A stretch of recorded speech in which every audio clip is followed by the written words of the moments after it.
Bienvenidos a nuestra edición de Notidiario para el día de hoy. En horas de la madrugada, malhechores lograron entrar a Top Quality Cooling, ubicado en Santa Rosa. Todo indica que entraron por el techo y lograron llevarse más de 20 aires acondicionados, dejando otros listos que no les dio chance de sacar. Llegando fin de año, otro negocio es víctima del robo. Pedimos a la comunidad estar atentos y denunciar al ver algún movimiento sospechoso.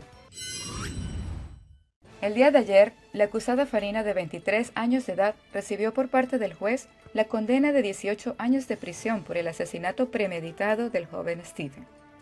El abogado alegó que su defendida no se encontraba emocionalmente estable y no sabía lo que hacía, solicitando que se le librara de toda culpa.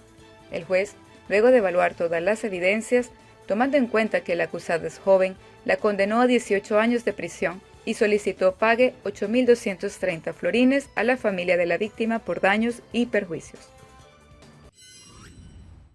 A partir del 15 de diciembre, Air Belgium comienza con vuelo directo de Bélgica a Curazao y tendrá una frecuencia de 2 veces por semana. El vuelo saldrá de Bélgica y tendrá una parada corta en Punta Cana para luego llegar a nuestra isla. De regreso, el vuelo será directo desde Curazao a Bélgica. El gobierno de Curazao y la oficina de turismo celebran el inicio de los vuelos, ya que nos conecta aún más con el mercado europeo y podrán visitarnos ya sea para viaje de placer o de negocios. Y ahora, nuestras noticias internacionales.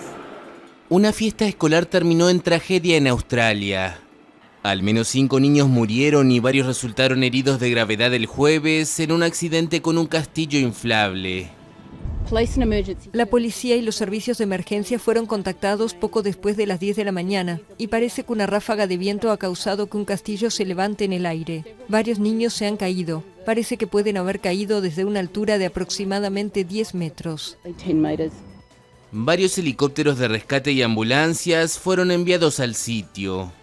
La escuela había invitado a los padres a colaborar con el evento, que incluyó una zona de juegos, un tobogán, una zona de artes y manualidades y el castillo inflable.